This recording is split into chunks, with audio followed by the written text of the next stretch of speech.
Hi, I'm Austin, and this is Dungeons and Dracon Beams.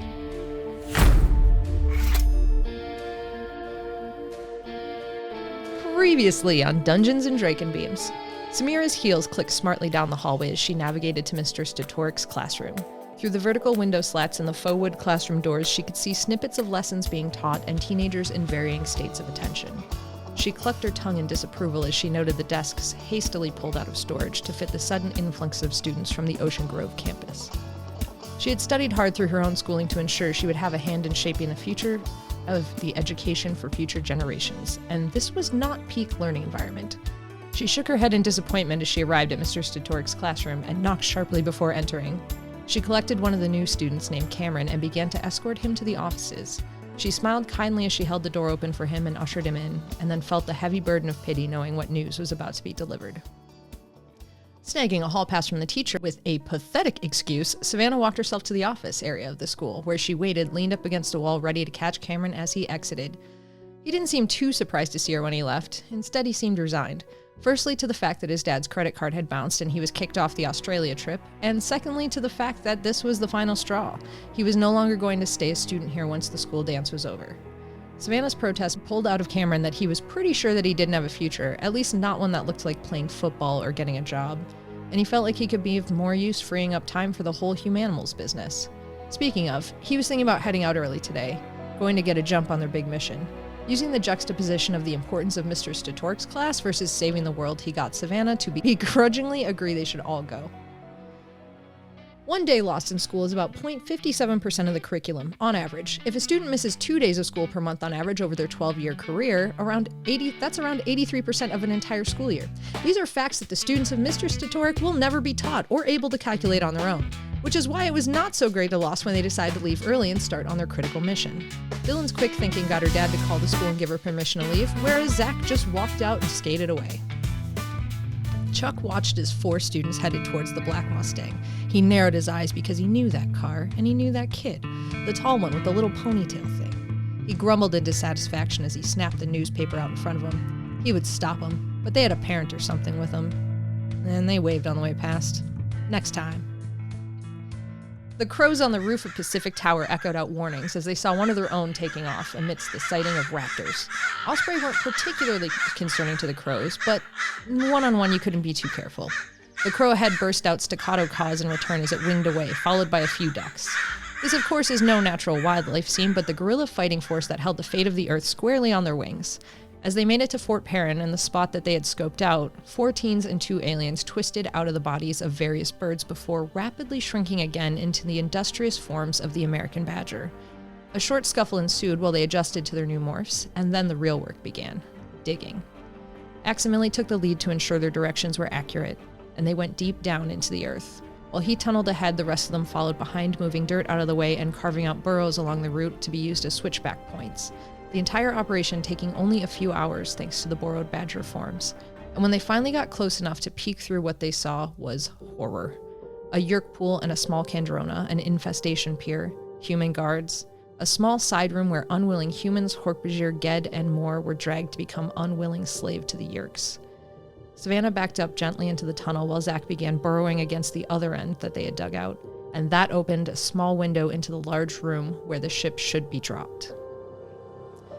Karger 1851 stared out at the room below them, ignoring the thoughts flitting through the mind of their human host. Standing in a room that was half window and elevated to oversee the large room below, they observed the cargo stored around, positioned so it would not be crushed. There was another controller working away at the console in the north end of the cavern. No one they recognized other than the vague familiarity that they might have seen them before. Karger pulled his host's face into a frown, a negative or confused human expression, as they studied them. Their blue eyes were set on them for only a moment before the Yeerk, in absolute control, moved their eyes to the opposite wall, observing the large pipe that ran there. Everything seemed to be in order, so they dropped their gaze to the computer in front of them, swiping through notifications to prepare for the arrival of Sub-Visser 11.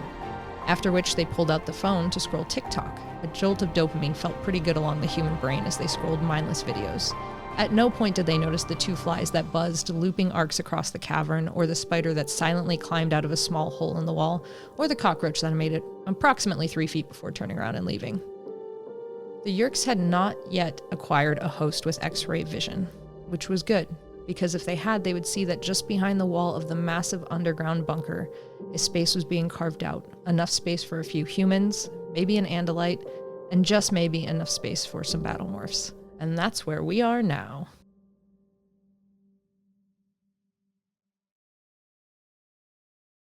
My name's Kamren. My name is Zach. My name is Savannah. My name is Aximili Escaruth Estil. My name is Dylan. What's worse than homework, parents, and acne? Betrayal. War. Murder. Brussels sprouts. Doing it all while trying to stop an alien invasion. Duh. Aliens that crawl into your ear and take over your brain. Mimicking your every thought. Reliving all your memories. Living life as you would. Flawlessly deceiving your friends, your family, pretending to be you. I'd rather die. Stay on script. What's even worse? Mr. Statoric. The only thing that stands in the way of complete takeover of all humanity is 4 teenagers and an Andalite. I am the Andalite. Yeah, you're the Andalite. We also have the ability to morph. It's amazing. An Andalite technology. Stay on script. The ability to... Right. The ability to turn into any animal we can touch. Lions. Tigers. Orangutans. We must be extremely cautious. We can't trust anyone, thanks to my... Kamren. Okay, you read it then. Fine. We can't trust anyone. Controller or not. We have seen what happens when we are too trusting. So now, there's only us. Only us. Only us. Only us. Because anyone could be compromised. Anyone at all, can be a controller. Yeah, dude. Even you.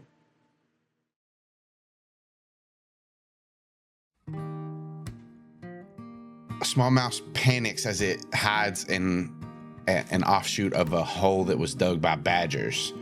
It wandered in here freely, being scared, and then stayed and waited. And as it sniffs around, it decides to make its break, and it travels down the hole. Dylan, as you all ready yourself down below, and you notice that Matea lowers her upper body and extends her hands out towards the hole that you all have been digging down for the last few hours. You see her head turn, and her Andalite eyes seem to smile as she reaches down, and a small brown mouse crawls up into her hand. She lifts it, pets the mouse, and you notice it goes slack. She smiles with her eyes again, puts the mouse back down, and it scurries back up. She turns to you and looks. I think I have found a suitable morph to move in close to the terminal. I know it's not the most optimal, but I will have to rely on it to do its job at this time. No, I think that was a great idea. Very lucky. Yeah, you guys are all still down here, I guess still digging out a little bit. So what do you guys do? Okay, so the plan was that we were digging out a larger space kind of behind that wall there. Mm-hmm. If we're getting close enough to that other little side room with the door in there, can we just like dig a tunnel kind of right up to there so it's just like a short ways to burrow through? To which tunnel? The one to the other room or just back up? You know how if we're looking at the room, north is the Kandrona, and then south there's just like a little, like almost like, I'm going to say storage room, like it's just a little enclosed singular small space. Are you talking about what you can see from the blueprints or what you all have already? Yeah, so... What we can see from the blueprints. Yeah, you see that there is a room over there. If you want to dig over there, yes, you can do that. That's it. That's the last thing I want to do is kind of dig up to that wall so it's another option to burst through if we need. All right, so who is leading that just as like they burrow over that way? I think if they're all like kind of excavating that cavern. Wow. I'm having a stroke today. Welcome. This is the medical dilemma stream. Savannah will just burrow through there, like just badger size to that wall. So as you get to that wall, you come to it, and this isn't the same as the Yeerk pool wall. It is a flat metal wall, and it's just in the ground here. So you can if you dig straight from where you are, yeah, it just looks like a metal wall. Why? Mm. Why would you do this, DM? Can we roll for why? I don't know that you would know why just based on seeing it. No, me either. But you see. No, you see a metal wall. Anything else you want to do, like while you're over here by this wall, or you just dig to it and? I guess dig to it. Tell everybody this is a really weird dead end. This weird little storage space has metal walls. Out. But why? If only we could figure out why. Like roll for it or something. Yeah, I don't know. I'd like to spend at least an hour figuring out why this room has a metal wall. You're right. We have a full game to play today. Let's just spend the full time figuring out why. I'll say if you It's a want, free world. Savannah, you can roll an investigation check. For what? Genuinely, as not being an asshole to you right now? For what? To try to figure out what's going on with this wall in the simplest terms that you can. We'll see what you get. All right. He said in the simplest terms. In the simplest terms, we'll see what you get. So with a 21, you kind of dig around a little bit, and you dig a little bit deeper, and you see that this wall extends lower than the floor of the big main room. Is it an elevator? It's an elevator.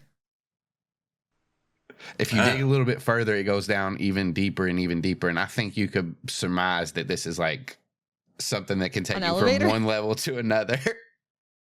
That's a good guess. Do you think that this goes to the surface as well? Because that would be useful to be able to get up and down. I think it wasn't supposed to, right? This is supposed to be kind of its own isolated thing. And theoretically, I mean, it's metal, right? So if the chi used that weird echolocation sort of thing, it should have been picked up like the other aspects of this. We're all still badgers, right? Zach's just going to start Taya. digging up the side, except my Taya. Digging up the side? Yeah, up the side of the metal wall. You get about 10 feet up, and you see that there's a top in here. So it doesn't go up anymore. Okay. It stops. But what does it go to? Down. To Mephisto's Cafe, maybe? That's a streetlight song. It's fine. Do you want me to dig down and try to find the bottom, or? I don't think that would give us much more. I mean, we would know how deep it went, but I don't think it would give us any information on where it goes or why it's here. Okay. So we doing this? Yeah, let's go. Yeah, let's do it. So I guess we just wait for a cue. Are you going to be able to talk to us? We're going to try. We'll keep checking in as we go up the tunnel to see if we can. All right, sounds good. If that doesn't work, I guess wait for the big ship to start dropping through the ceiling. He will wait for a second, and he says, "Are we supposed to be bringing that thing down, or are you guys?" I believe that once we attack topside, the security measures will mean it drops down, but we'll try to figure it out if that's not what happens. Okay, cool. And Kamren, who's in Badger Morph, will start to demorph. So you three head back up. I think as Savannah's turning around to head back up, she's just going to pause for 1 second and just be like, don't forget the most important mission here is come out of this alive. Drop whatever you have to do to make sure that you come out of it. Kamren will like nod as his badger face sinks back into his. And she'll keep going with and don't be a creep, just to Kamren. Private thought speak to Kamren. Zach is, as they're going up the tunnel, we were supposed to keep in contact, right? So he's going to start, in his head, just singing some song. Like one of the hype-ass songs Name that it. he and Kamren like. Shenanigans. And just to, maintain the contact so that it's going to be slowly fading out as Zach leaves. But that's happening in Cameron's head. Hopefully to get him hype. He does like Dylan and Matea see him kind of like as he's finishing Swaying his a little demorph, bit. Nice. swinging back and forth, his shoulders kind of tensing up and shrugging. You guys get back to the top of your badger hole. Your little badger hole. And how's the check-in going with the thought speak? Kamren has Matea relay back, and you guys can hear this too.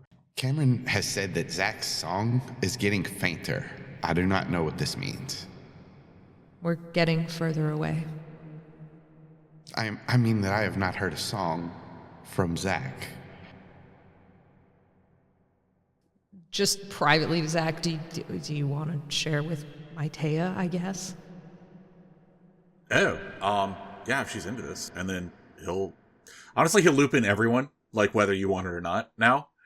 So you're all just getting, the same thing. I don't care about your mans. I don't give a fuck. It's a good song. You do hear Matea say, "We barely hear you." So it has gotten fainter. Zach starts stop speaking louder. He's yelling. So it's just like coming through in like snippets in and out, but just at volume 100. It's a shitty car down the street with the fucked up stereo system. You just hear cans rattling, You go behind one of the military satellite dishes and it cuts out completely for a second, and then not really. It's a radio joke. It gets beamed to Mercury and then it comes It's back. a radio joke. Like he's some old-timey DJ. You wouldn't get it. It's a radio joke. Us at NPR think that this is pretty funny. What the hell? We're not going to be able to communicate with you guys when we're up in the air. If we get low, we might be able to get a few words through. So just be aware for chaos starting to ensue. Matea will faintly... Kamren says, "Okay." Because he's demorphed. No way. Zach, would you like to start a fire? Yeah. Great. I assume you don't want me to be a badger when I do that? Up to you. I don't want to be a badger when I do that.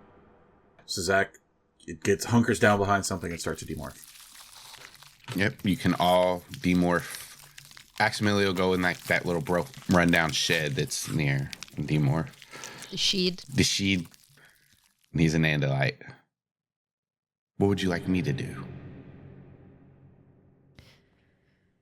I think we're going to wait until Zach has the stage that we talked about on fire and is a genuine distraction, and then I think we go in and start slamming this thing. So up to you whether you want to be an andalite for this or not.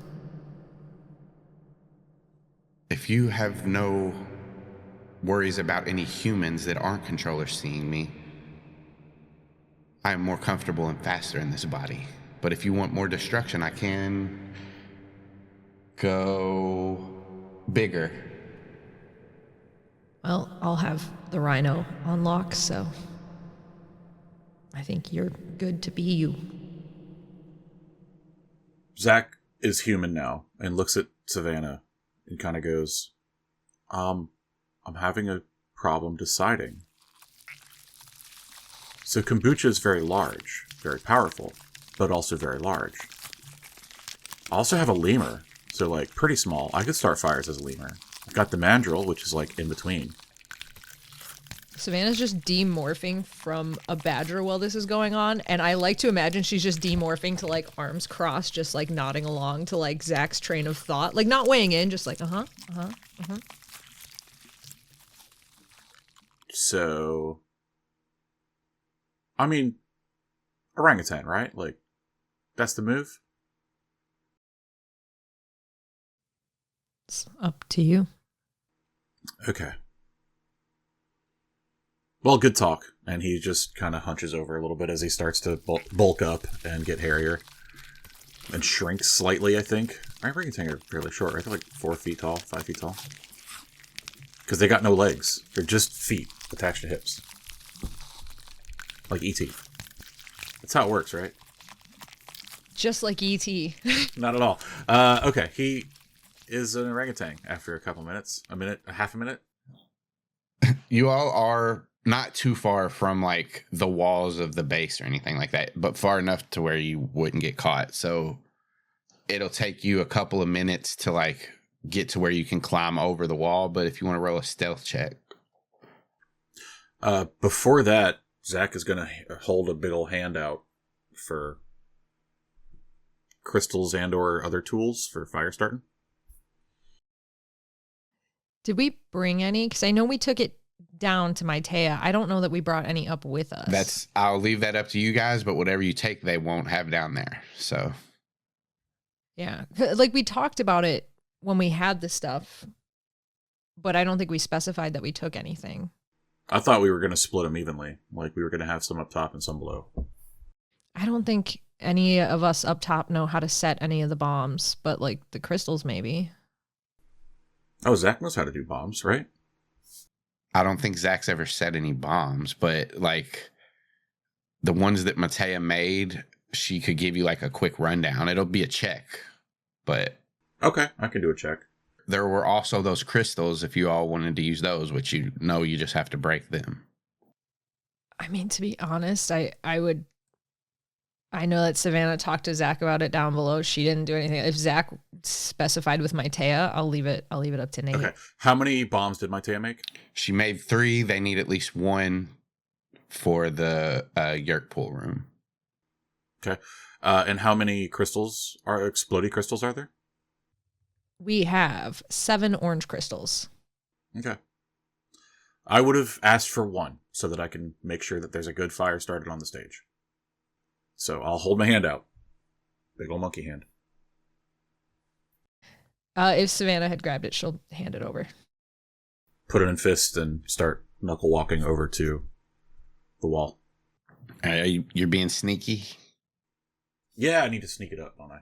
And what are Aximili and Savannah doing at this time? I think giving him a little bit of time to get there and to start with this, but after kombucha disappears over the wall, I think Savannah's just going to look at Aximili and say, I might go elephant. I feel like I have a little more power that way.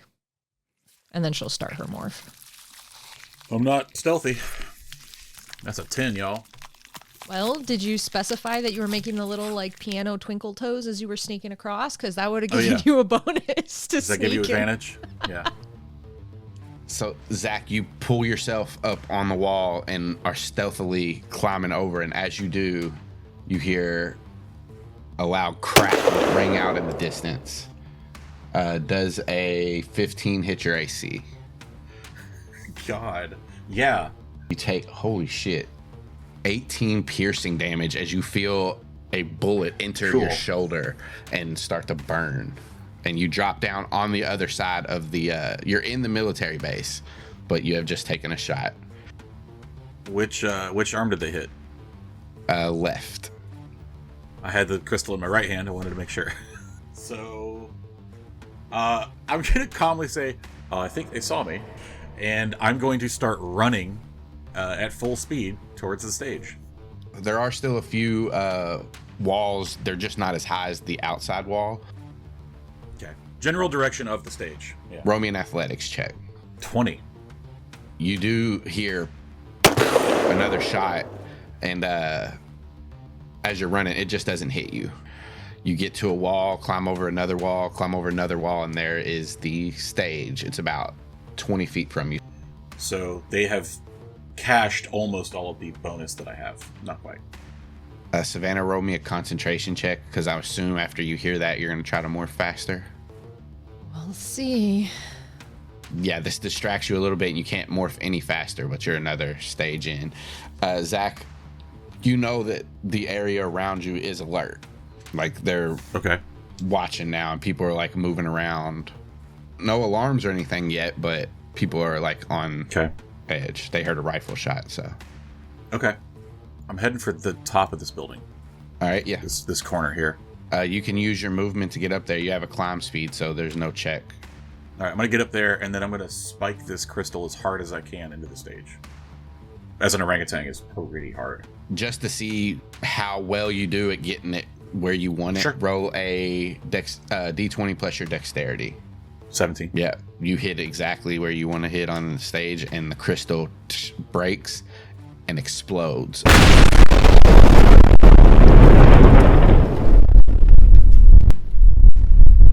Roll a D6. Yes, sir. Pow! Look at all them motherfuckers. 23? God damn it! There's a 1 and some 2s. Ugh. Not a singular 5 or 6. Yeah. That sucked ass! That one was shitty. I didn't like that crystal. It was bad. It explodes and catches this stage on fire. Splinters just shoot out at different places. So like half the stage has now got a big old hole in it, and part of it's collapsing. As you're up here and you throw that, this guy is just on the edge of this roof, has got his rifle trained on you, and he takes another shot. Sorry, which guy? He's on the warehouse roof. He'll take it with disadvantage. Thanks. I like that. 9 to hit. Does not. All right, so this bullet just shoots past you. I'm an orangutan Neo. I dodge bullets. Anything Savannah want to do? She will start as her morph is just kind of slurping into those final places, heading towards the wall of the compound that she's going to run through. Remind me, the hatch, it's there, right? Yes. She is going to, assuming that crashing through this fence here is probably going to cause a distraction, gonna start charging in and trying to get over there so she can like smash into that area of the wall. Like, you're gonna take the path of least resistance. It might be good to go like through this side and get over there, because if you wanted to get to the left side, you'd have to go like down and around the building. Yeah. So you could go that way, and basically I'm gonna say you're not stealthing, you're running there. No. Go ahead and make an attack on this first outer wall. I'm just gonna throw that in the chat. Trampling charge. I'm assuming I got 20 feet on this. Oh yeah. And then I'm assuming it would be like a stomp. 24 hit. For structures, you'll double your damage. Sweet. Are there any structures left? Yeah, so this wall is a structure, and you're gonna bust through it. How about 54? 54, you bust through this outer wall, and like there is like the very bottom part left of the wall, but like it's elephant sized, and you like kind of stumble through. I will say that takes 5 feet of your movement away, so you won't be able to hit this next wall right here just yet. But if I have trampling charge and a bonus action, I say in the very loosest sense of having any rules. It's just you don't have the movement to get to that yet. That's fair. Thanks. Okie dokie. And behind you is an Andalite. Just he gracefully hops over this bottom part of the destroyed wall. Bird of fur. Yeah. Like a deer in the woods. He actually pulls ahead of you as he's running in like your wake, and he does wait. Like, he's not jumping over the next wall yet. He's waiting. And we'll go to the bottom. Dylan, as Matea's starting her morph and Kamren's looking around, he seems to be like looking where you guys exited and went into the big room just a second ago, and he kind of has his hand on his chin looking up like towards the top of where you all have dug, and he reaches down into the bag. There's 3 of those bombs that Matea made. He takes 2 of them and puts them towards the top and kind of like fastens them in like above where you all have dug to bust into the room should you need to. And he'll like put 2 of the bombs up there and think for a second. And he'll say, okay. And rubs his hand together and looks at you. What are you doing at this moment? Like as you're preparing?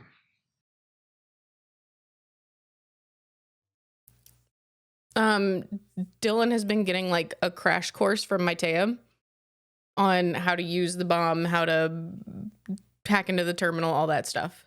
If you need to get into the terminal, relay back and I can give you pointers then, but it should just be a quick password reroute, hack in, and then you can bring up the menu and select the options. As far as the bombs, she like shows you on like one of the bombs. If you click this over, you can connect this wire into here and it will start the 10-second timer.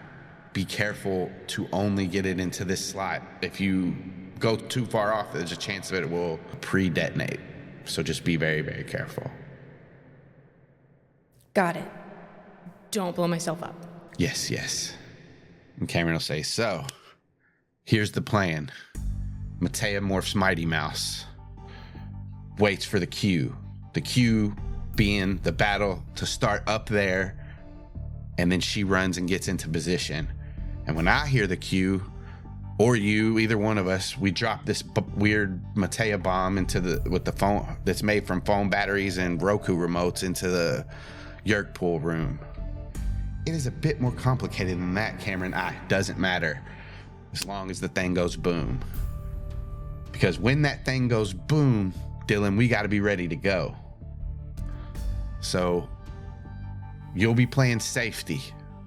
Just wait behind this dirt wall, and he like gestures to the one that leads into the big main room, and then just bust in there if Maitea needs you, and I'll be right behind you. But hopefully the personnel in here will move to the Yeerk pool room, which will give me time to finish morphing. Basically, we don't move until we need to, if we need to. Sorry, I'm having like an out-of-body experience right now. Yeah, this is all really good stuff, Kamren. What? Nothing. No, nothing. Keep going. I like this. Well, I figure if we didn't have to go in there at all, if she can just stealthily do it without any baddies coming back in, we're good. But if not, we bring the pain. Yes, sir. He kind of looks down and blushes a little bit, smiles. All right. Then you just see like his shoulders start to bulk up and grow some fur. As he morphs, he'll like try to look at his hand and just slow it down. It does like start to become a little bit of a paw, and he goes, no, and it stops. So he's still got a partially human hand if needed. I'm gonna start to go gorilla. And as time goes, you finish your morph. Hey, would you rather just drop this bomb in the Yeerk pool room? Because, I mean, he looks at his hand. Mine's still a little bit bulky, but you got perfect hands. Yeah, I can do that. All right. And Maitea gets to her mouse morph. He finishes morphing since you can do it now. And yeah, you guys are ready, just waiting on a big boom. Roll perception. I'm gonna give you advantage on it because the NPCs are there. So, oh, good. You all hear a boom. It's not as loud as you were expecting, but it is a little boom, and they look a little confused at it. Like Kamren's, his polar bear face kind of twitches, like cocks to the side, like, what? It's so cute. I guess that means go. But I don't think it's lowering. Maitea like peeks her little mouse head out of the hole y'all made. It is not. Huh. Maybe that was just the pre-boom. All right, let's give it just a little bit longer. And no, wait. All right, so back up top. Zach, you hear bullets just shooting towards you, but like you're kind of ducked behind something and they can't hit you. You've also heard a wall crash a little ways away and see an elephant running towards the warehouse. Zach sees two young fellas right here who are holding what? You see that they have automatic rifles that were like on their back. They bring them off and are looking around and look up there. They know that you're up there, but they're not firing. Those two aren't firing. They're just like kind of training their rifles up there. Okay, these are M16s? Yes. So Kombucha, aka Zach, is going to grab 2 sandbags by the top from the sandbag wall in front of him. Mm-hmm. Now, for clarity, are these improvised weapons? Yes. If they're used as weapons? That's excellent, because I, as you might know, am a tavern brawler, which means I'm proficient with these. I'm also going to jump down and use these nunchuck style up against the heads of these 2 assholes. It would be, if you're proficient in improvised weapons, it would be the same as your hands, except they would do, we'll call these getting swung by a orangutan, we'll call it 2d6 plus your strength damage. Okay, I will do that. God! Horrible! Yeah, that misses. Yeah, he like, you swing at him and he just like backs up into this container and like you hit the ground beside him. So he ducks. And I get a second attack, so I'm going to attack the other guy. Okay. There we go. 15. A 15 will hit. My rolls are so shitty. 7.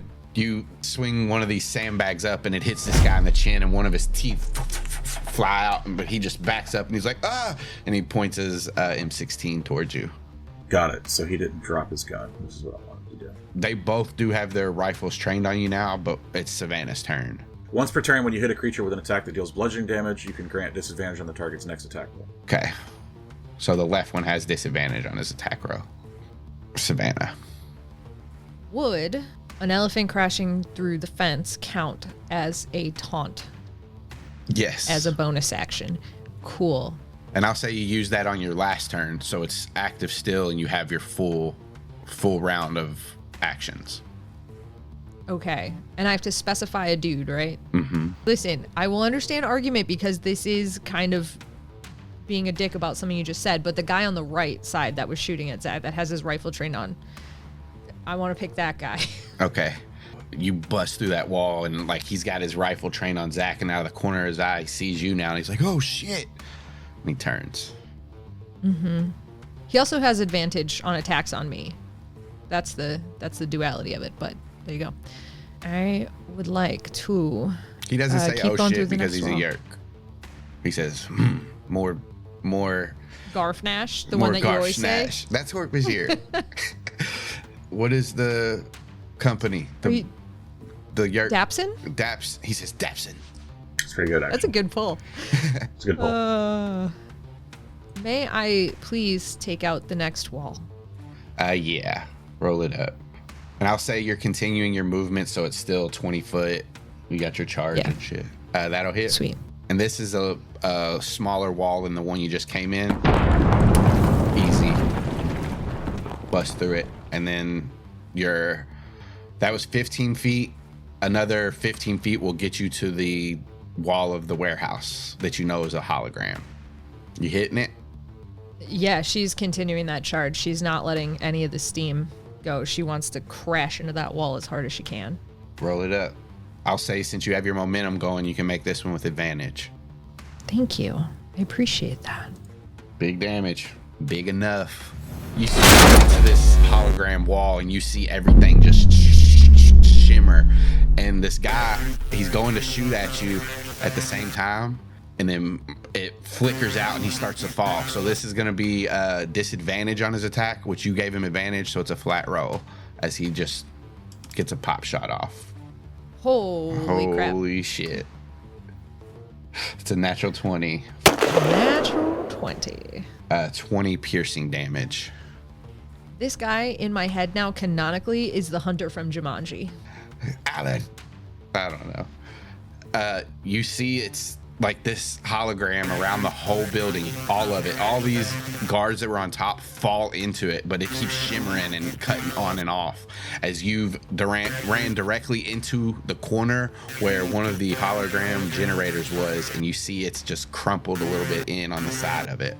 Zach, first shot against you versus the one that doesn't have disadvantage, so it's a flat roll. Natural 1. Love that. And so he trains his gun at you, and he'll make this with disadvantage. It's, again, +2. Does a 13 hit? It does. I have a 12. So you will take 6 piercing damage as this guy just lets out like a quick pop shot at you. I'm gonna say that makes a pretty loud boom, and as like the generator hits and it goes, and it's like flickering on and off now. Yeah, Dylan, you hear that boom now, and everybody, Kamren hears it, and he like looks at you. His big blue bear eyes go wide. I think that's it. All right, let's make sure that it's gonna lower. Matea's still watching out, looking up, waiting. Zach, I still have 2 sandbags in my hand. Yeah, I'm gonna repeat the same thing I did a minute ago. I'm just gonna hit them both, or attempt to hit them both. So it's a. Aximili moves in, and he's kind of at your flank. Savannah. All right, this is my first attack. Motherfuck. All right, that does not hit. So who'd you swing at first? Same order as before. So this is the second guy. What's it look like when you knock this dude out with the sandbag? I hit him in the side of the head. When I realize he's crumpling, I let go of the sandbag and grab his rifle. All right, you can kill him if you want. I forgot. I'd like to knock him out. Okay. We specify non-lethal. La, la, la, la, la. So I grab his rifle as he goes down. Okay. You have a rifle now. Like that. Like that a lot. I'm also going to... I don't know if I can throw an Intimidate in there to just scare the other guy, but I'd like to do that. Yeah, roll an intimidation. Fine. He feels great. He feels not worried at all. Looks down and he gets a determined look on his face, like all his training has started to kick in now.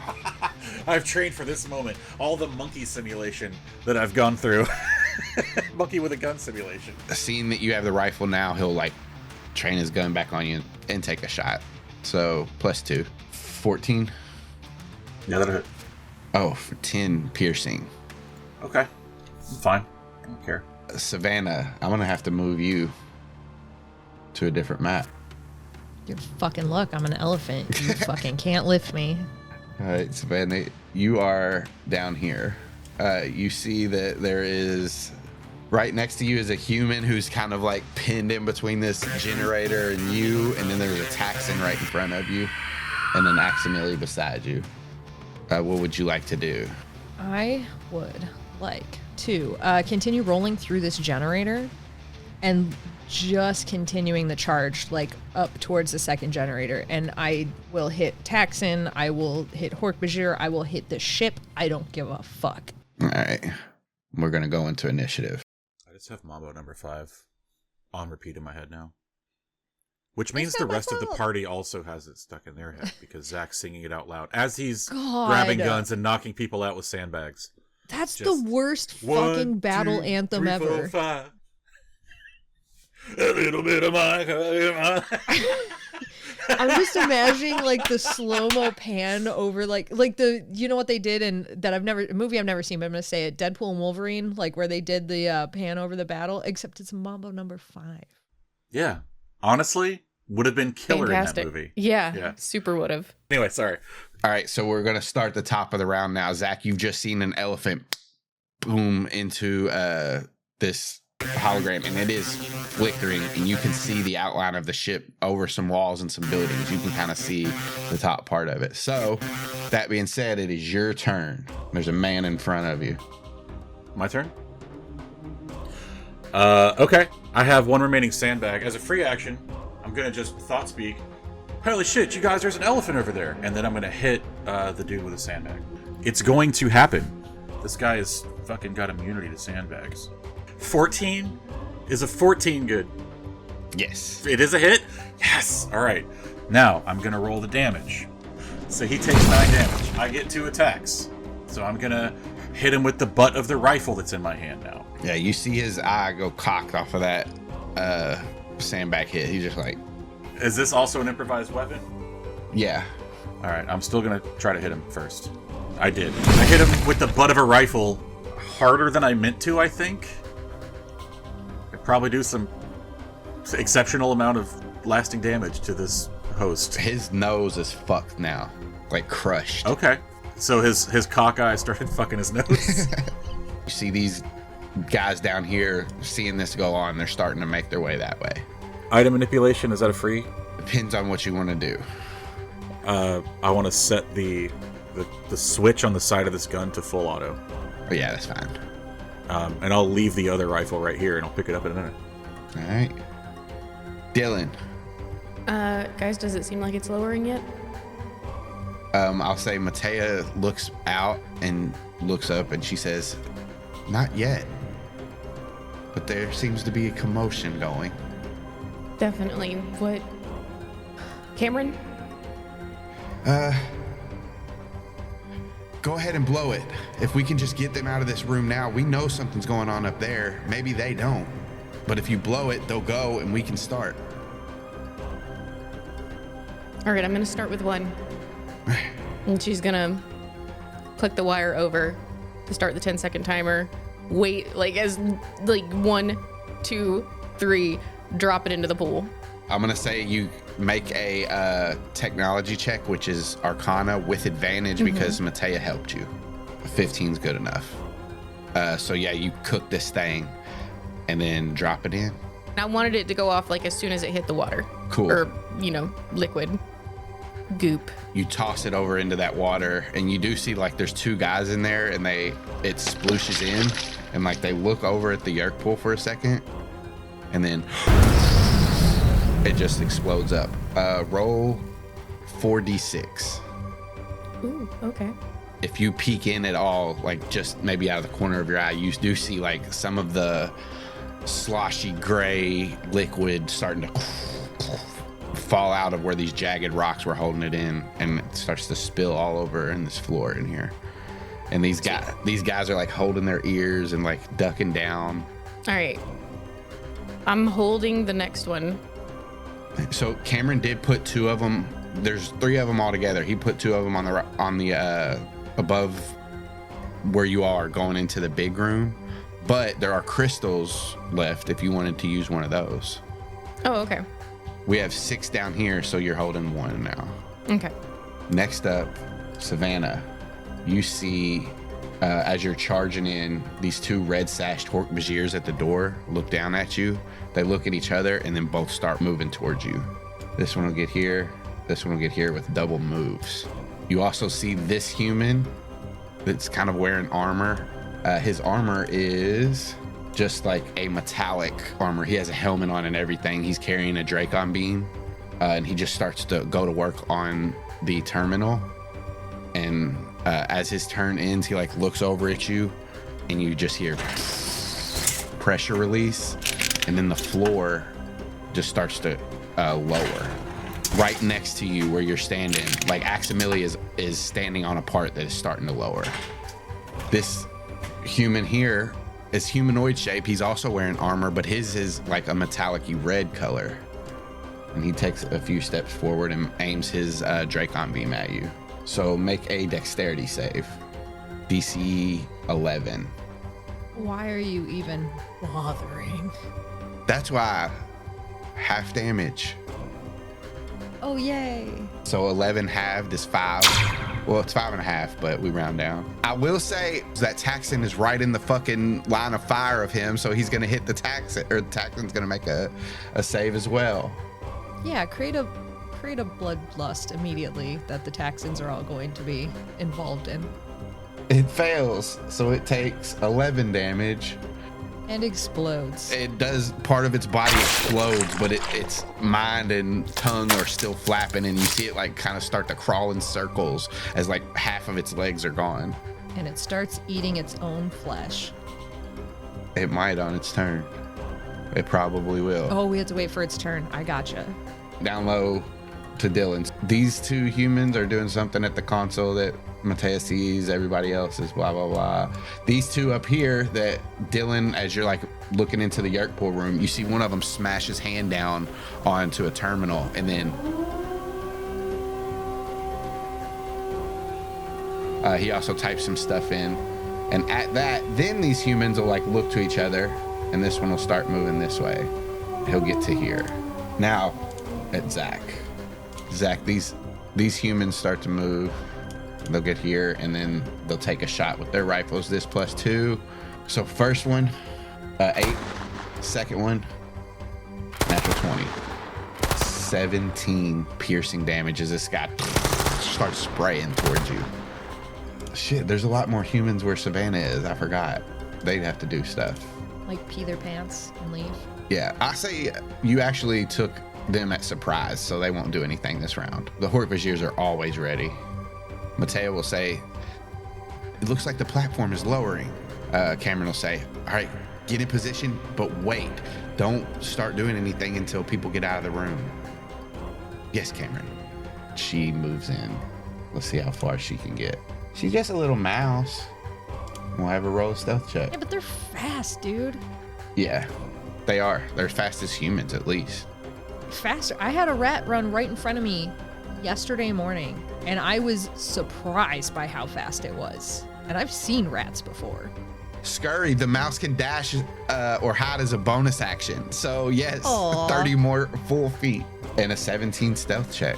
She is kind of out in the middle right now though, so it's also a 17. yeah, it's with disadvantage, but she's here. Aximili will duck under your legs, Savannah, and move to the other side where he sees that human and take a swing at him with his tail. I'll say he scurries to the other side so he has advantage. 18 will hit. Knocks him out. He has an extra attack, so with the rest of his movement, he moves forward and tries to finish off the Taxon that's in front of you. No advantage on this. 18 will hit though, and he has 1 hit point left. Slices the Taxon and it dies. You hear Andalites, Andalites, Andalites all up in the room that you are in. Next up is Savannah. Cool. I mean, this is really far, but she is charging. So she's charged through the generator. She's continuing to charge to the other generator. Is there any way that she could be dragging parts of this generator with her just to cause more mayhem and chaos and potentially slam these guys with debris on the way past? So as you're moving, I'll say give me a strength check just to see how much you can pull from this generator. Okay. Like a hefty, big metal chunk with a pole attached to it that's bent over and there's wires spewed all over it. So you have that in your trunk. And she's charging these guys down. I think to just get there, it's gonna be, I think I can get to here, to just in front of this red armor guy. So that'll be my plan with chunks of the generator. So if you drop it, I'll let you drop it on him. oh, fuck yeah. Fuck yeah, I do. This will be an improvised attack, so you roll a strength check with no proficiency. As an elephant, I assume. Yes. 21, you get it right. So we'll say this is pretty heavy metal and you like drop it right on him. You're bigger than an orangutan. We'll say do 3d6. Yeah, plus the gravity of the situation. He's like drops his Dracon beam like as his shoulder goes limp and he like crumples to the floor, but he like pushes himself back up and is just like standing there like, what the hell? He doesn't say that though because he's Yeerk. What the Dapson? Would you call this bludgeoning damage? Yes. Cool. Then what I would like to do is he has disadvantage on the next attack roll. And that's it, because it wasn't a critical hit. So he has disadvantage because of Bruiser. So Nice. He has disadvantage on the next one. Hell yeah. Next up is the Hort Vizier. And the floor is lowering as you're like doing all of this to the left of you. Hort Vizier down here will move around. All right, Hort Vizier down low. This one will climb over the generator and jump down and get to this door and move through it. So first, Hort Vizier out of that door. The Hort Vizier's down here. This one will move into this door. And I'm gonna say this one keeps moving along here, so he'll get to right here. And that human would have moved last turn, so he'll get there. This human doesn't seem to be moving. The one that's at the terminal. He seems to be staying there. I have my orders. No Hork-Bajir up top outside the military base. Next up is Taxon. There's a Taxon close to you. Seeing that this guy's now, like, his shoulder's just been dropped this metal piece on it, there's definitely some blood happening. He's going to make a save to see if he can hold himself together. Blood Frenzy. Taxon has advantage on melee attacks against any creature that doesn't have all its hit points. Additionally, the Taxon attacks the nearest creature with less than full hit points. If it's an ally, the Taxon must roll a wisdom save. So let's see. He fails, so he will bite into the human that is hurt next to him.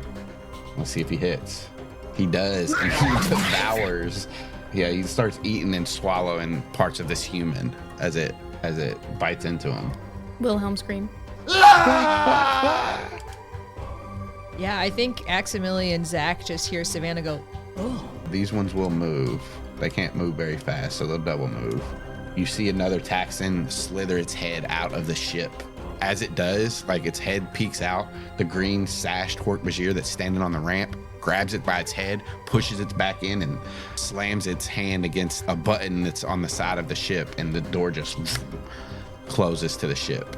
And then he'll look at you like the elephant, crouch down, and then just spring forward to jump at you. And once it gets there, as it's in the air, it's gonna swing its claw down towards you as it jumps. It's gonna do a multi-attack.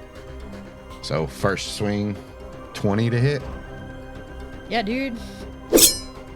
6 piercing damage. As it hits that first one and like it's falling, it swings up with its second one. 10 to hit. Nope. It scratches you, but it doesn't even break through your thick leathery skin. And then as it lands on the ground, it swings its tail towards the side of your head. Fucking A. Natural 20. That's going to be 21 slashing damage. It is standing on part of the ground that is lowering, and this is getting to where it's too low to like one foot's on the high ground, one foot's on the one that's lowering, and it just steps to the left as it's lowering with the ship now. You're kind of teetering on the very edge of where it would fall. Kamren's up. He is waiting. He does have an action readied. I just want to say that, to bust through the door and get to as far as he can and as quick as he can. But yeah, Zach, you're up. There's 2 humans rushing towards you. You don't see any other ones immediately around you. I am going to first move behind this container and behind these sandbags. Okay. So I'm protected on 2 sides. Oh, there's a motorcycle. Oh, I just zoomed in. There is a motorcycle. Is that motorcycle? Yes. Does that motorcycle have the keys in it? High or low? I would like advantage, please. Because I have advantage on technology, and this is a technological machine. This is luck, whether the keys are in it or not. Hi. God damn it, I saw the 7 and the 3. I thought it was a 73. I got so excited for a second. God damn it. I get behind this container. I use my action to use Inspiring Resolve. Through sheer will, you grant yourself and your allies might and endurance. So this says each creature of your choice within 30 feet of you. Does that apply? Because we have thought speak? No, they have to be within 30 feet of you. Okay, I'm assuming that's more than 30 feet to the elephant. You see it flickering on and off, like the hologram. The elephant's now like right here. Oh, okay, further away. Great. Where's Max? Max is still not within 30 feet. Okay. Well, I was worth a try. I'm at least going to give myself hit points equal to 2d6 plus my charisma modifier. If ever I needed a good roll, it's right now. That's 2 1s, everyone. Well, you still 5 hit points. Austin. I didn't do it. Why Stop me? making us use roll 20. I hate this. Mhm. That sucks. I feel ya. Alright, well, I'm going to use my bonus to use the other one that I have. I'm so upset. That's the worst thing I've ever done. I gain temporary hit points equal... I get to roll a superiority die? How much is my superiority die? That's D6. Okay. So I roll a D6 plus my charisma modifier, I think. No ones. Shouldn't have said that. Yeah. Get ready for another one. Maybe if I said it. 6. So I gain 11 hit points. Anything else? No. All right. Dylan. I think I'm just gonna move to behind Kamren and wait for a signal. Okay. Ready and in action, basically, to... Yeah, to bust out of there at a moment's notice. Hell yeah. Red Sash Torque Bajirs. The first one's going to take another Dracon Beam shot at you, Savannah, so roll a dex save. DC 11. Half damage. 6 fire damage, sorry. The second Red Sash Torque Bajir will move up. It doesn't make it. It dashes to get there. That's its turn. Humans. This human is one of the ones that fell in, and he's going to take a rifle shot at you. 16 to hit. Yeah. 6 piercing. Yeah. This human back here will kind of hunker down and give himself cover, but put his rifle up and shoot at you. So that'll be natural 1 as his bullet just ping, ping, ping, and it hits off the generator, hits the force field that flashes up for just a second, and then M16s are prone to jamming. I'm just putting that out there. all right, it jams because it is a natural 1. But does it jelly? Yeah, it jellies so hard. Kamren. Down low humans will dash. That one will dash there. These two will dash here. Matea gets here and you see her just like, Dylan and Kamren have been kind of watching her as best they could, and she's still hidden underneath this little terminal here. And that's it for the humans. I guess these two will do stuff in the Yeerk ballroom. Maybe they'll try to salvage something. I don't know. Aximili will move. He'll move right behind you, Savannah. Not really able to do anything. He just dashes forward. Savannah. So, there is a couple Taxon, a few Taxon. Nope, sorry, Hork-Bajir in front of me that have Dracon Beams. Neither one of the ones right beside you have Dracon Beams. This one up here to the right a little bit has one. Yeah. What about the guy that I crushed? He had a Dracon He did Beam. have a Dracon Beam. Is there a loose Dracon Beam on the floor? Can I grab that and toss it to Axe? Yep, that'll just be like an object interaction. Fantastic. So she's just going to grab it with her trunk and be like, Aximili, toss it back to him. And she's going to keep charging. She is not doing so hot. I think she's just going to, say, try to hit the ship or whoever you can and just keep charging through this group, not stopping to, fight with anybody, just trying to, if I can even, just do, charging dash if I don't have to hit anything, just to, plow through. You can move forward. You're going to run into stuff. The most that you can do is kind of knock them to the side. It won't do much damage to them unless you use your action to attack them. I mean, I think the only argument I would genuinely make, because she's really trying to get to that second generator to open this shit up. The only argument I would make is maybe trampling the Taxon on the way past, just because it's squishy and it's right in front of her. The Taxon, I'll give him a save to get out of the way, and if he fails, you can do some damage to him. Okay, yeah, otherwise she's... The Hork-Bajir on the left, the green sash is lowering, and the one to the right, he would just sidestep you pretty much. Yeah, that's fine. That's fine. But yeah, the Taxon will make a dex save. We'll say DC 10, just so it's middle of the road. Meets it beats. So it does jump out of the way. I'll give it half damage. So roll 2d6. You crush the back end of it as it slithers away. Where are you moving? Oh, you move all the way up there? Yeah, she's just literally trying to go on a line to that second generator. You do see the humans, the two in front of you, not the metallic armored one, but the other two have to jump out of your way, and they jump down onto the lowering platform. Give me a perception check it through all of this commotion. This elephant's got nothing. I got ears the size of picnic blankets, and I can't hear a thing. Yeah, so you just commotion all around you. Can you describe the commotion? Whoa, Adelaide. That's the lift lowering. Why is it so loud? This is alien technology. Hork Vizier down low. They do their thing. Taxon. This one's got to roll to see if he's going to eat himself. He definitely eats himself. He's dead because he only has 2 hit points left. Yeah. He eats himself. Aximili like looks down at him with his stalk eyes. Vile creatures. Green sashed Hork Vizier will just like, he follows you with his eyes, but then he like, as the lift, it's still going down. There's still a wall beside it. So it just looks at you. Doesn't do anything else. Kamren waits. Zach. All right. I would like to, is perceiving, looking at shit as a free action or bonus action or something? It's not a... It depends on what you're trying to figure out. I am trying to look at the 2 unconscious dudes and see if there's a lanyard or, you know what I mean, something sticking out of their pockets that indicates there's keys in there. I'll say you can like peek out real quick as like you're in battle. If you don't want it to be an action, you can make an investigation check with disadvantage. That's fine. I'll take that.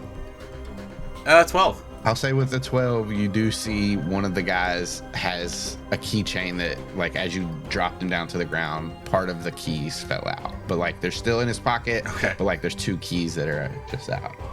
Then, here's my action. I am going to dive out and just spray. I'm going to turn the gun sideways and spray across this whole alley.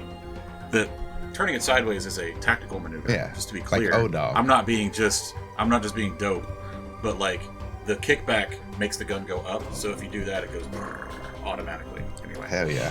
So that's my action. And then is it item manipulation to scoop keys? Yeah. Okay, and then jump on bike. Are you trying to hit anybody or just like... It's covering fire, basically. I wouldn't mind if I hit somebody. I don't want to kill anybody if I don't have to. Zach's not super precious about it, but he's firing. He's definitely firing at these dudes. It's not at the ground or in the air. It's at, chest level. Here's what you can do. You can either make an attack roll and try to give them some damage, or you can say you're just laying down cover fire and I'll make them take disadvantage on any attack rolls that they make. Okay. It's more of a distraction than anything. I'm trying to get them back. So they'll have some disadvantage if they try to take some shots as you send some bullets their way. Dylan, still waiting. Still waiting for somebody to tell me that they need help. All right. Red Sash Hork Viziers. One of them's going to take a Dracon Beam shot at you, Savannah. So roll a dex save. I will say this Hork Vizier's not thinking straight at the moment as he's just trying to get the Andalite threat taken down. So I get advantage? You don't. Fuck's sake. Fuck. Don't crit. 6. And that beam hits you in like one of your legs and kind of singes you, but also hits the generator. And you see it like just have this hole in it, and the hologram takes longer to be able to like flicker back on now. Give me another perception check with disadvantage. When the Dracon Beam hit the generator, it made a loud sound and kind of deafened you a little bit. You can't hear what else is going on. Perfect. Down here, that human goes through that door. This human makes it to this door. I'll just go ahead and say he goes through. Humans up top, the ones near Zach. You're on the motorcycle now, right? And you're like starting it up and getting ready to take off. As like you shoot at them, they like duck down and stops their movement. So they'll take shots with disadvantage. First one, 11. No, that misses. Second one, 6. If 11 doesn't hit, I think a 6 doesn't. Surprisingly, the 6 does. It's weird. No. It's magic. Neither one hits. Savannah, 2 rifles will be shot at you. One with disadvantage because he's getting lowered down. So this one with disadvantage. 12. It beats? Meets it beats. Well, that's rude because I'm going against you, so I feel like I should. That's for DCs. I feel like I should win. I feel like you should ultimately win, but sometimes you gotta lose to get there. Second shot against you. Come on, it crit. You can't, come on, give me the first one. If the second one crit, it's gonna do so much damage. I'm gonna die, by the way, just so you know. This ends me. With the double damage and the 18, I'm dead. Like, no joke dead. 18. Well, sometimes this is how it falls. All right. So you take the 18 and then you take 12 more. You're down. Aximili, over his thought speak, says, Savannah has dropped. You faintly hear that, Dylan. Zach, you hear it. And then they all turn to the Andalite. Matea will start demorphing and try to demorph as fast as she can. Is the platform like... Can I see the top of the platform now? Can I see the ship? Yeah, it drops down just below where like the surface area of where it's not dug out down here is. Yeah, so you see the platform lowering. Dylan's gonna look to Kamren. I'm going. You're gonna try to go up? Yeah. Go. And she's gonna bolt. Yeah, you guys both bust through here. Mateus, you see her morph start to move faster and faster, but they don't see it because they're looking now at the gorilla and the polar bear that just busted out of the fucking wall. I'll say because they've been holding their action, you can double your speed and still have your action left. Okay. I don't think I have anything that I can do from here. You see the bottom of this, but as it's lowering, this is what the map changes for you a little bit, basically. The platform's coming down. Just heads up. So you still have your action. If you want, you can dash again and get even further towards anything. Yeah, I would love to do that. All right. Kamren will run out behind you. Sweet. Aximili will thought speak into Savannah's head. Prince Savannah, your job is not done. You still have a promise to keep to me. Get up. I'm going to make a medicine check with him. It's meds. Nothing. His action, he'll fire the Dracon Beam. He'll fire it straight at these two Hork-Bajir, so they'll both make some death saves. These red sashed Hork-Bajir. First one passes, so he'll take half damage. Second one fails, so he'll take full damage. Second attack, he'll fire the Dracon Beam again. Same thing. First one passes, fails, so the second one takes half damage, or full damage. Savannah, make a death save. I'm calling this is going to be a crit one, and it's going to be over. That's going to be bad if it's a crit one. It's a pass. So you have one success. Down low, this Hork-Bajir, I'll say he ran to here and then heard the noise behind him on the other side of the room and turns around and sees a polar bear and a gorilla. And I'll say that's out of range for his Dracon Beam. And he's already moved, so he thinks about his choices. No Taxon are close enough to do anything. Green sashed Hork-Bajir just stays on the platform as it lowers more and more. Dylan, you can see that this platform is probably 50 feet from being down here where you all are. Kamren will start to move this way. He'll double move and roar towards this human here. Zach, you're on a motorcycle. Yes, I am. All right, here's what I want to do. I want to ride my motorcycle through, yes, to the Queen song, of course, through the two barriers. So this barrier is just like one of those Crossing arm, yeah. I'm assuming I can bust through those. Like, I've really just assumed it. Probably, yeah. I'll say you can hit those and bust through them. So you do get through the first one. I'm not doing it yet, because there's other things I want to do too. So I want to get as close to Savannah as I can. I want to scoop the other rifle up on my way by and just sling it over my shoulder. And I want to have the other gun on the front handlebars as I'm riding, so I can fire these assholes. I'll say you can pick up that other gun. The motorcycle will move 100 feet, like as you get it. So that'll let you, with object interaction, you pick it up. Movement will get you here with the motorcycle. And if you want to double move... Can I still fire while I'm moving? If I do a double you move? can't. Probably not. You can get to about right here. I will forego firing then, and I'll get there. So this isn't going to bar my escape, this door here. This door does cut off the warehouse to everything, so it is a thicker door, so you'll have to roll something. I mean, it's really on the motorcycle, so roll a d20 plus 3. Okay. 21. You bust through and the door just... All right. Oh, shit. Do I have a bonus? Or no, I used my... Yeah, you have a bonus. Okay, hold on. Rally. Rally and alley. Choose a friendly creature who can see or hear you. This creature gains temporary hit points equal to the superiority die roll plus your charisma modifier. I'm going to roll that at Savannah. Okay. I start singing Bella Ciao. For 7. So you regain some consciousness, yes? To the Chumbawamba version, because let's be honest, it's in English. So it's just Zach's terrible pop punk voice going, "The world is waking outside my window. Bella Ciao, Bella Ciao." Your big old giant eyes open a little bit. So there you go. You all are starting to hear voices all around the military base. What is going on? Is that a spaceship? Are those aliens? What is that? Monsters! Ah! Dylan.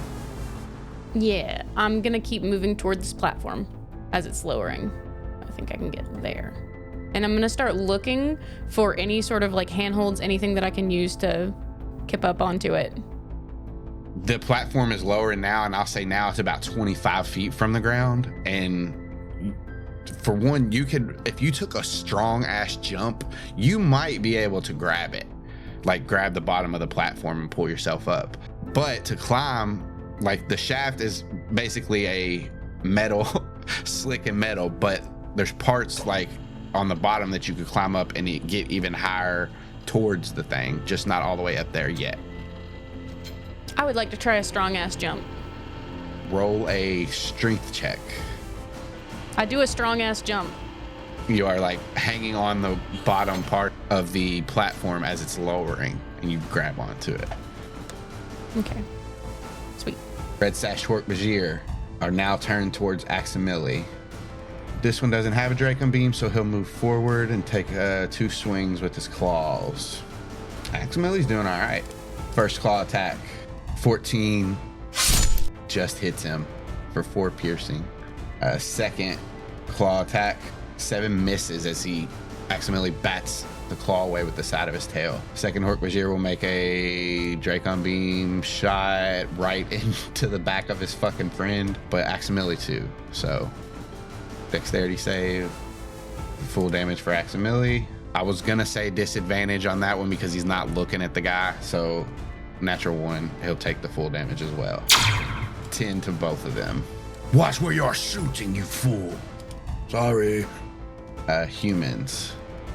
This one's on the platform. He's not doing anything. This one has his gun and he's like teetering on the platform. He'll just take a shot at Aximili because the elephant is, as far as they know, it misses Aximili with the shot. Down low, that human at the terminal sees the gorilla like kind of jump up onto the thing, sees the polar bear coming towards him. The Hork-Bajir that's still in there says, "Protect the ship by all means." The human nods, starts typing on the terminal. Any other humans? Mateo, let's see if she can concentrate. This will be big if she can. She does. She's even faster and growing, and she gets her tail blade back. I'm gonna say she's gonna take an attack with disadvantage as she's still mid-more. A 15 will still hit. Now that this Andalite grows, this guy at the terminal looks surprised. She claws into his arm. He starts to bleed, and she takes her second attack with disadvantage. Still hits. Dylan, as you're like hanging and you look over your shoulder, you see a mouse mouth disappear into Matea's face as she swings her tail blade for the second time, and it looks like she's aiming right for the head with her jagged blade. Turns it sideways and smacks him, and he goes down. Aximili. He will move forward and just square off with this Hork-Bajir that's in front of him and start swinging his tail blade. First attack.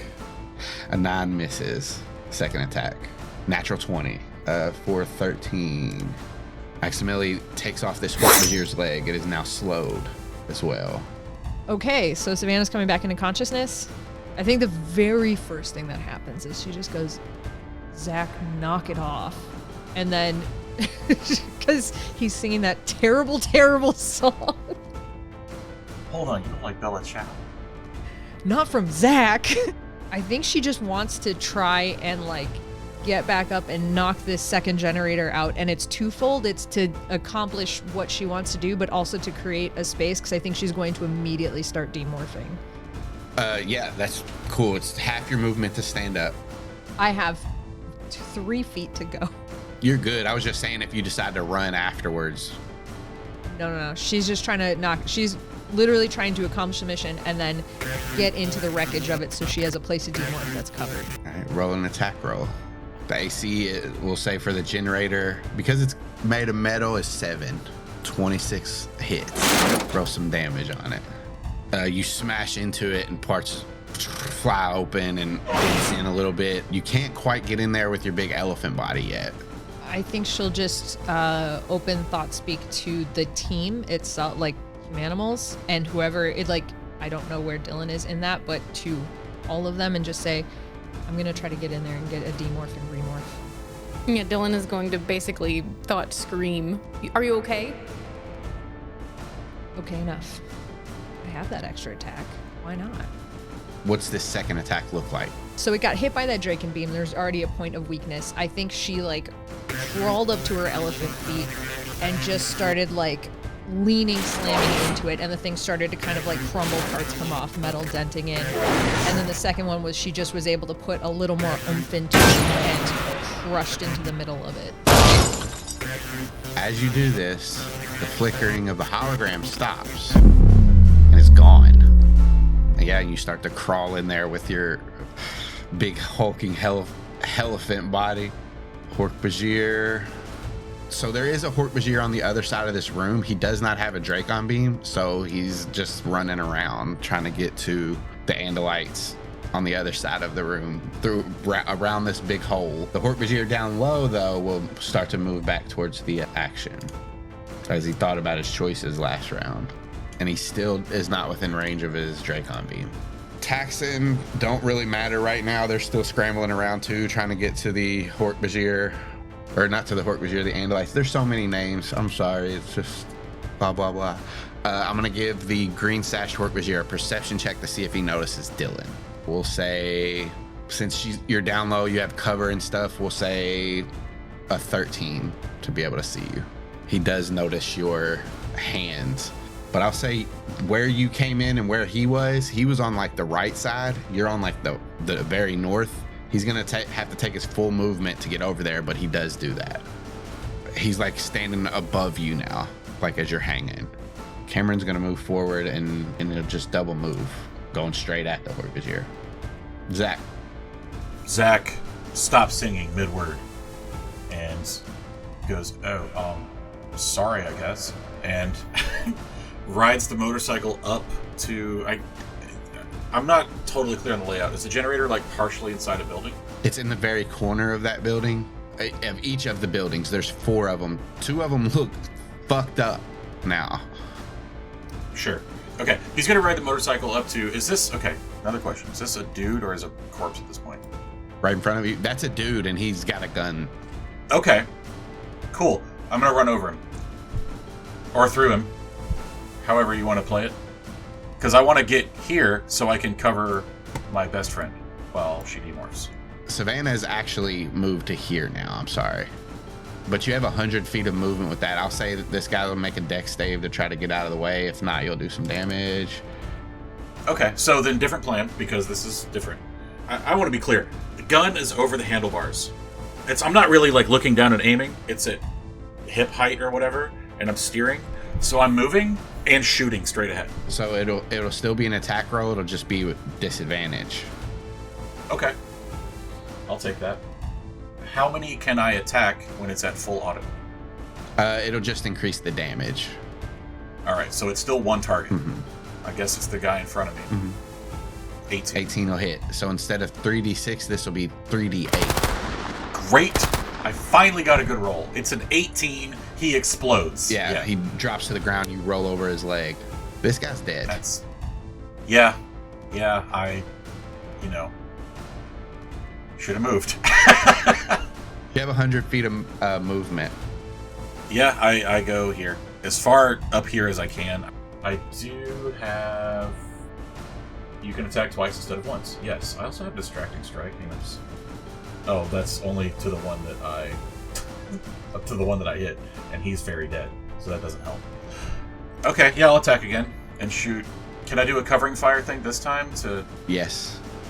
Try to hit the group? I don't know, somehow. So if you do covering fire, you can give them all disadvantage, or you can try to hit one. and that would be just an attack. I am shooting and as a bonus action taunting. So I'm giving them all disadvantage to their next attack, right? But I'm taunting them so they only attack me. So they would normally get advantage, but I'm also giving them disadvantage, so they're going to get flat rolls when they attack me. You can do one person with the taunt. The one in front, I guess. All right, so he has advantage on you. The other two have disadvantage on their attack rolls. Well, he has a flat roll on, I guess. Yeah. A very confusing turn, but thank you. I'm done now. Dylan's up. Okay, so this Hork-Bajir is like at my fingers, right? Mm-hmm. I want to try and grab his ankle, and if not pull him off the platform, then at least pull him onto his butt so I can get up there. Give me a strength check to pull him off the platform. It's going to be opposed. Yes.